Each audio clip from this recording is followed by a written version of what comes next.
All right, so we're to the second commandment, and it's also like the second longest. God spends a lot of time getting really clear on this one. So let me read this, Exodus chapter 20, verse 4. It says, "You shall not make for yourself an idol in the form of anything in heaven above or on the earth beneath or in the waters below. You shall not bow down to them or worship them. For I, the Lord your God, am a jealous God, punishing the children for the sin of the fathers to the third and fourth generation of those who hate me, but showing love to 1,000 generations of those who love me and keep my commandments." This is the one we had, you shall have no other gods before me. And this is, there's no images, right?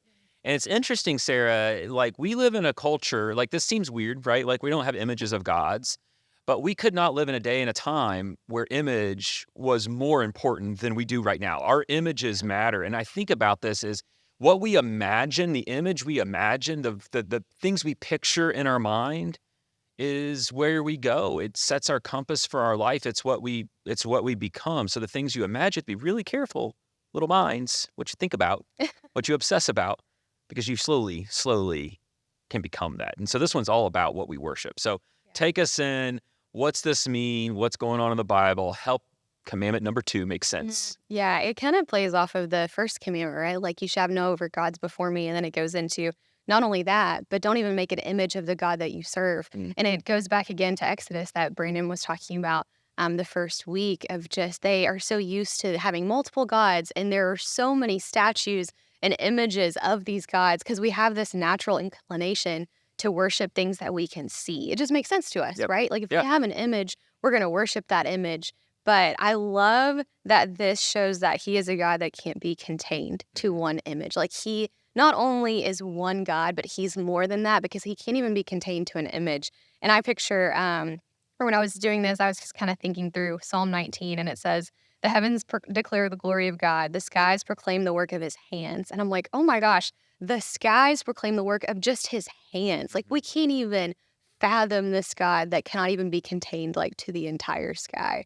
And I love that. It's just we have this natural thing in us, just worship things that we can see. But there's something so mysterious about this God that we can't even put into like one simple image. Yeah. You have to be really careful about what you worship. And I think one of the things is we are worshipers naturally. Mhm. You can't help but worship something amazing. When something amazing happens, your natural reactions to worship in that moment. Yeah. The other contrast with this, Derek, is that we're image bearers. Like that's the other thing God calls us is we as humans bear his image. And so it's a funny tension because we tend to get confused and we start worshiping other people, situations and things, and they become our God. So as a church, as a people today, where does this one play out for us?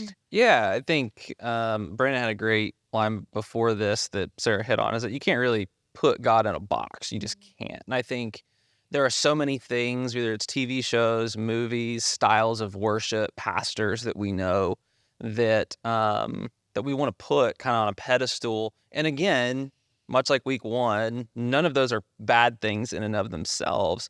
But when we put those things in the place of God, we can get in danger pretty quick. Yeah. Like, especially as the people of God, that can be very dangerous and confusing for others. Yeah, and it's interesting that we do that unintentionally, right? Like we raise up things that are close, but not quite. And it gets really confusing for us as a church when we do that. And we have to be really careful that we are worshiping God and not just some sort of image of what we want it to be. Right.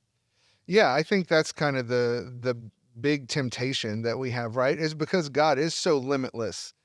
There's something in us that naturally wants to pull him down into limits, and to be like, okay, I need a God that I can understand fully.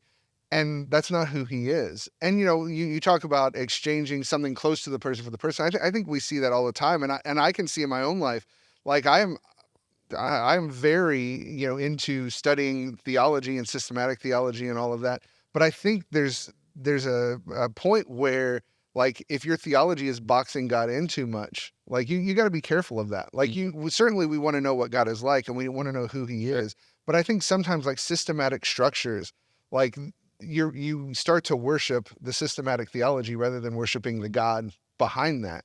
And I think that's a very big temptation for us, is to think that we know and understand God. One of the ways I think I see this play out, and as people put limits on God, is, we've all heard people talk about, well, the God of the Old Testament versus the God of the New Testament. It's like, no, like Yeah, God, it's the same yeah, it's the same God. Yeah. Like he's just, he is a complex character. He's a complex person. Very true. He has different sides of who he is. We can't pit two sides of God's nature against each other, because it's the same God. And when we do that, I think that's just systematic of us trying to limit him and understand him on our terms. Yeah, and keep in mind the law and the 10 Commandments were given to us, and I'll return to this every time, as a new lens to look at the world. Right. And at the end of the day, the entire point of these is so that we, as the people of God, can reflect to all the other nations, all the other people around us, the nature of God. And the nature of this God is that there is no image that can contain him. There is no image that can stand in the way of that. And so I think we have to be super mindful of what that means. So my last question, any of you can hop in on this, is what is something we can do right now where we're reflecting who God is by not giving into the image? What's one thing we can do right now? I think for me, it goes back to what Sarah was talking about, is that God has already kind of dictated what's made in his image, and that's us. Like he made people in his image. Yeah. And I think so often, not only do we limit God to an image, we limit people to an image.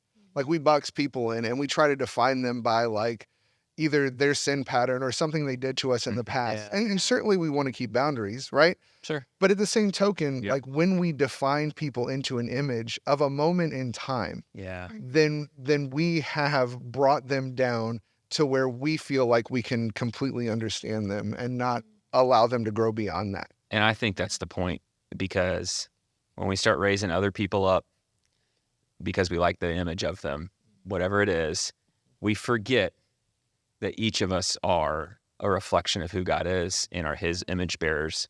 And so we should never, never, never, never worship the image. We always worship God.